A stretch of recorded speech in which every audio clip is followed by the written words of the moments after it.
गंधर्व, ये नाम सुनते ही मन मस्तिष्क में एक ऐसे अलौकिक समुदाय का चित्र उभरता है जो मानवीय और दैवीय गुणों से परिपूर्ण हो।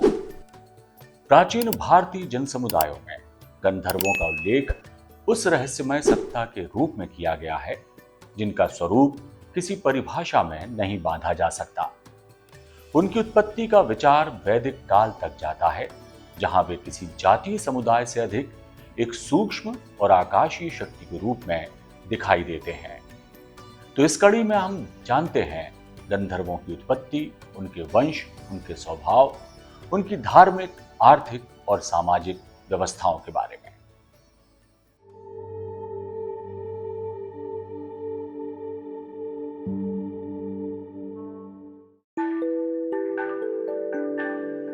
गंधर्व का शाब्दिक अर्थ संगीतकार या दिव्य गायक है।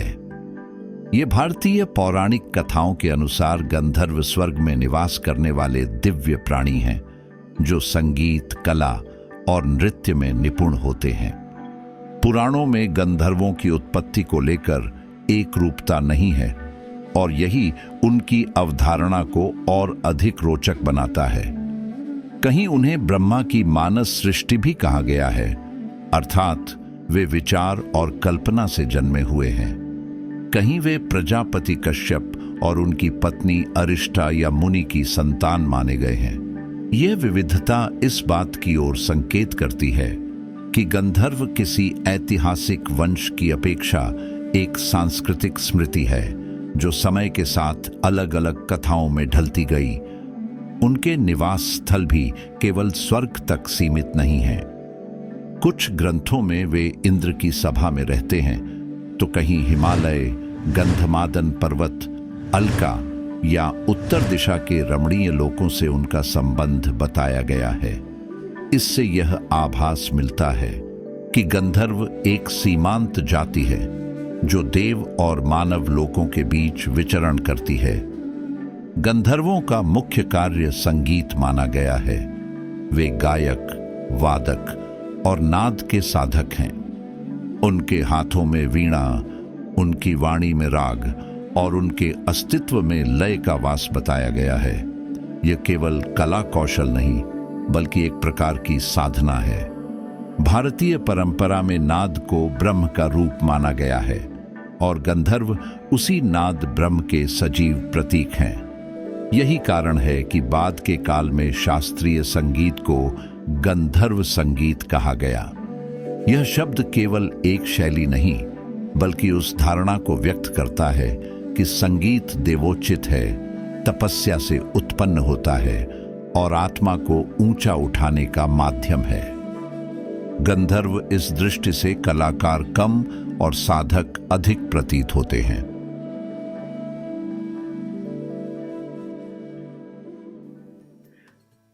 भारतीय पौराणिक कथाओं में गंधर्वों का वर्णन जो मिलता है वह स्वर्ग में निवास करने वाले दिव्य प्राणियों के रूप में मिलता है जो संगीत, कला और नृत्य निपुण माने जाते हैं।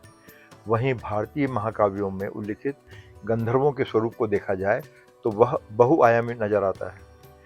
महाभारत में गंधर्वों के बारे में जो उल्लेख मिलते हैं उससे पता चलता है कि गंधर्व केवल इंद्र सभा के कलाकार नहीं थे बल्कि शक्तिशाली और स्वाभिमानी योद्धा भी थे।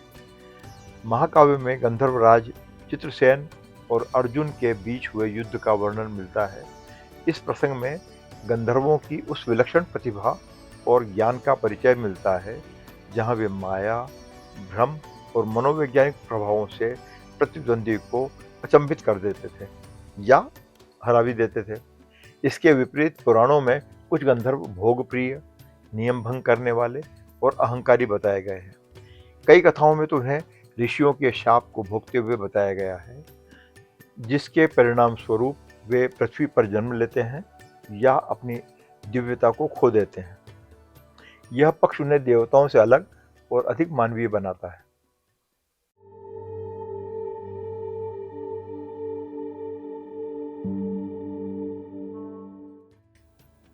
गंधर्व समुदाय के कई प्रसिद्ध नाम हैं जिन्होंने अपनी भक्ति, कला और युद्ध कौशल से भारतीय प्राचीन इतिहास में अपना विशिष्ट स्थान बनाया है। पौराणिक कथाओं में उनकी गाथाएं और जनश्रुतियों में उनके अलौकिक और दिव्य स्वरूप का वर्णन मिलता है। आइए जानते हैं उनके बारे में। गंधर्व समुदाय में गंधर्वराज पुष्पदंत का उल्लेख बड़े शिव भक्त के रूप में किया गया है।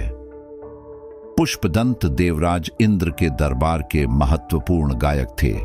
उनके गीत पूरे स्वर्ग में प्रचलित थी। भूलोक भी अछूता न था। इन्होंने ही प्रभास क्षेत्र में पुष्पदंतेश्वर महादेव की स्थापना की थी तथा शिव महिम्न स्तोत्र की रचना की थी। इन्होंने जो साहित्य दान किया, इसी कारण इनका नाम सनातन धर्म के इतिहास में अमिट तथा स्वर्णिम अक्षरों में लिखा गया। विष्णु पुराण का ही उल्लेख है कि वे कश्यप और उनकी पत्नी अरिष्ठा से जन्मे थे। हरिवंश पुराण उन्हें ब्रह्मा की नाक से उत्पन्न होने का उल्लेख करता है।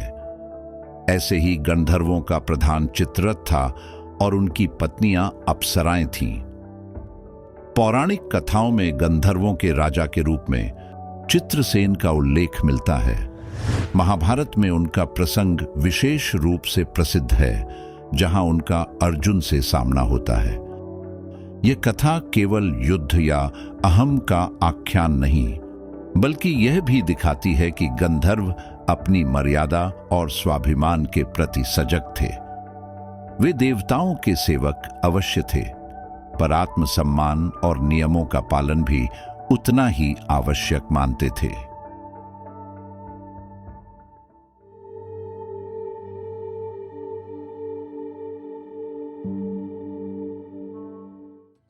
गंधर्वों का वर्णन पौराणिक और भारत के प्राचीन ग्रंथों में मिलता है। साथ ही प्राचीन शिलालेखों में भी गंधर्वों का उल्लेख है। वैदिक साहित्य से लेकर पुराणों तक में उनका उल्लेख मिलता है। प्रारंभिक वैदिक काल में गंधर्व कभी एक विशिष्ट दिव्य सत्ता के रूप में तो कभी एक दिव्य वर्ग के रूप में प्रकट होते हैं। वे देवताओं के निकट माने गए हैं और स्वर्गीय सभाओं के अनिवार्य अंग बताए गए हैं। भारतीय प्राचीन ग्रंथों में गंधर्वों के उल्लेख की बात की जाए तो विष्णु धर्मोत्तर पुराण में उनके लिए शिखर से शोभित किंतु मुकुट से विरहित प्रतिमाओं का विधान है। मथुरा, गांधार, गुप्त, चालुक्य और पल्लव कला केंद्रों में इनकी प्रतिमाएं विभिन्नताओं के साथ मिलती हैं। ऋग्वेद में गंधर्व का उल्लेख सोम के रक्षक के रूप में मिलता है। सोम केवल एक पेय नहीं, बल्कि चेतना, अमृतत्व और दिव्यता का प्रतीक है। इसलिए उसका रक्षक होना गंधर्वों को ब्रह्मांडीय व्यवस्था से सीधे जोड़ देता है। इस प्रारंभिक वैदिक स्तर पर गंधर्व एक वचन में भी आते हैं, मानो वे कोई विशिष्ट सत्ता हो जो देवताओं और मनुष्यों के बीच संवाद और संतुलन बनाए रखती है। धीरे धीरे वैदिक विचार जब पुराणिक विस्तार ग्रहण करता है, तब गंधर्व एक पूरी जाति या समुदाय के रूप में उभरते हैं, जिनकी संख्या भी है, वंश भी है और अलग अलग स्वभाव भी। गंधर्वों की यात्रा वैदिक सोमरक्षक से लेकर पुराणिक कलाकार, महाकाव्यीय योद्धा, बौद्ध सूक्ष्म सत्ता और लोक कथाओं के रहस्यमय वादक तक फैली हुई है। वे भारतीय संस्कृति में उस मध्य लोक के प्रतीक हैं जहां देवत्व और मानवीय संवेदना मिलती है।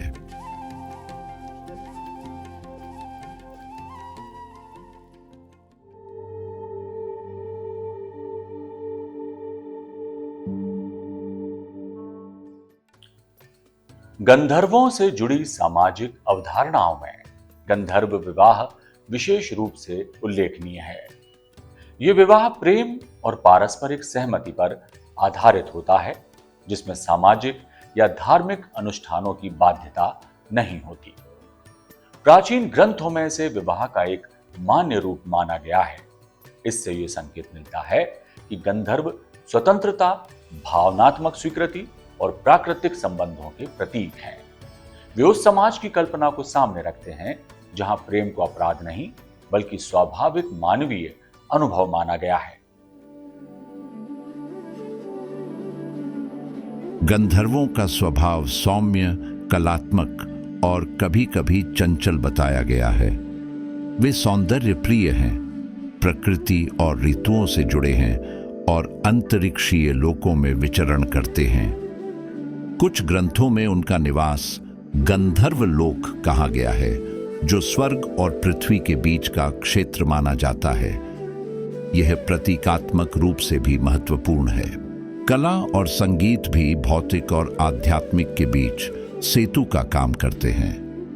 मानव समाज के साथ गंधर्वों का संबंध विशेष उल्लेखनीय है। कथाओं में आता है कि उन्होंने मनुष्यों को संगीत, राग और ताल की शिक्षा दी।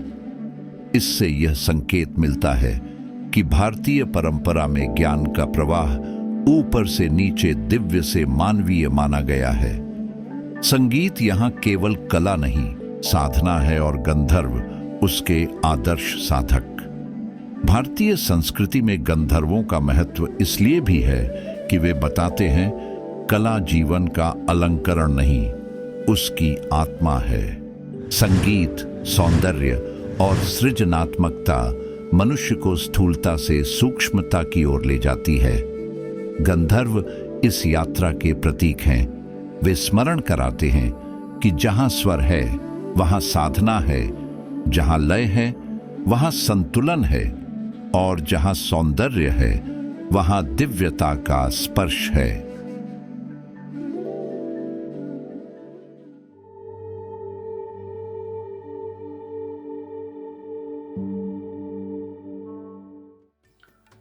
गंधर्वों की रागबद्धता और संगीतमय जीवन तथा ललित कलाओं से उनके संबंध के उल्लेख से संस्कृत साहित्य भरा है। अजंता आदि के भित्ति चित्रों में गगनचारी गंधर्वों का बार बार चित्रांकन हुआ। दूसरी तरफ भारतीय पौराणिक परंपरा में गंधर्वों के युद्ध प्रसंग अत्यंत अर्थगर्भित और सांकेतिक हैं। गंधर्व केवल स्वर्ग के गायक या नर्तक नहीं, बल्कि आकाशीय शक्ति, कला और चेतना के प्रतिनिधि माने गए हैं। जब भी देवताओं, मनुष्यों, असुरों या अन्य दिव्य जातियों के साथ गंधर्वों का संघर्ष हुआ, वह साधारण युद्ध नहीं रहा, बल्कि अधिकार, मर्यादा और संतुलन की परीक्षा बन गया। स्वर्ग में देवताओं के साथ गंधर्वों का संघर्ष इस बात का संकेत है कि सत्ता और कला के बीच हमेशा एक सूक्ष्म तनाव रहता है। इंद्र के नेतृत्व में देवता शासन और व्यवस्था के प्रतीक हैं, जबकि गंधर्व स्वतंत्र सौंदर्य और रचनात्मक ऊर्जा के। इस टकराव में देवताओं की विजय भले ही दिखाई देती हो, पर गंधर्वों की भूमिका कभी समाप्त नहीं होती। महाभारत में अर्जुन और गंधर्वों के राजा चित्ररथ का युद्ध विशेष रूप से उल्लेखनीय है। यह प्रसंग बताता है कि मानव वीरता जब दिव्य कला से टकराती है तो परिणाम विनाश नहीं बल्कि परस्पर सम्मान होता है। यह युद्ध अंततः मित्रता में बदल जाता है, जिससे स्पष्ट होता है कि गंधर्वों का उद्देश्य संघर्ष नहीं, संतुलन है। इसी प्रकार कुबेर और गंधर्वों के बीच अलकापुरी को लेकर हुआ द्वंद्व सत्ता और वैभव बनाम कला और स्वतंत्रता का प्रतीक है। नागों और गंधर्वों के संघर्ष जल, वन और आकाश के अधिकारों से जुड़े हैं, जहां कोई स्थायी विजेता नहीं, केवल प्रकृति का संतुलन स्थापित होता है। असुरों के विरुद्ध युद्धों में गंधर्व देवताओं के सहयोगी बनते हैं और उनके युद्ध संगीत से सेनाओं का मनोबल बढ़ता है। इस प्रकार गंधर्वों के युद्ध प्रसंग यह सिखाते हैं कि युद्ध केवल अस्त्र शस्त्र से नहीं लड़ा जाता, बल्कि स्वर, चेतना और सौंदर्य भी उतनी ही प्रभावशाली शक्तियां हैं।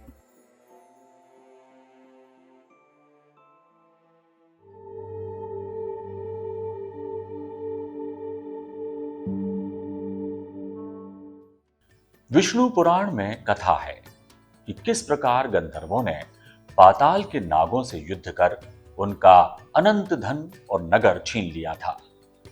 नागों की प्रार्थना पर विष्णु ने पुरुकुत्स के रूप में जन्म लेकर उनकी रक्षा करने का वचन दिया। इस पर नागों ने अपनी भगिनी नर्मदा के साथ पाताल लोक जाकर गंधर्वों का पराभव किया।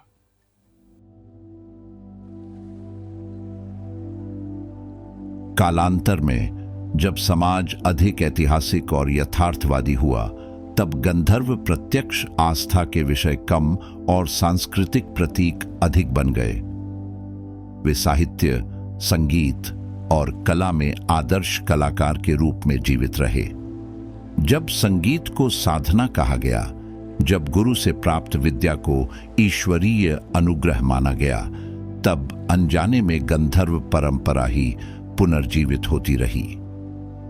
आधुनिक समय में गंधर्व किसी मूर्त देवता की तरह पूजे नहीं जाते, पर भारतीय चेतना में वे आज भी उपस्थित हैं।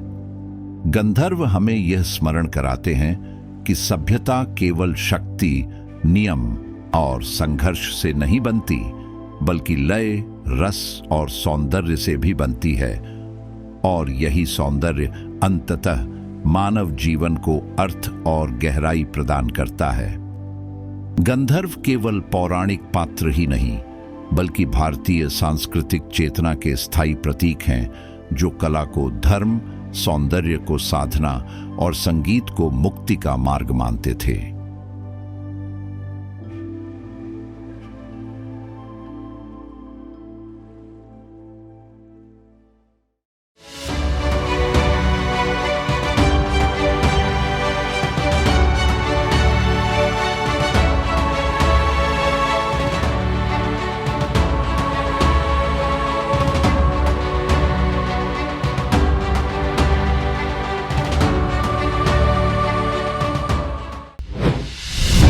वे शूरवीर हैं,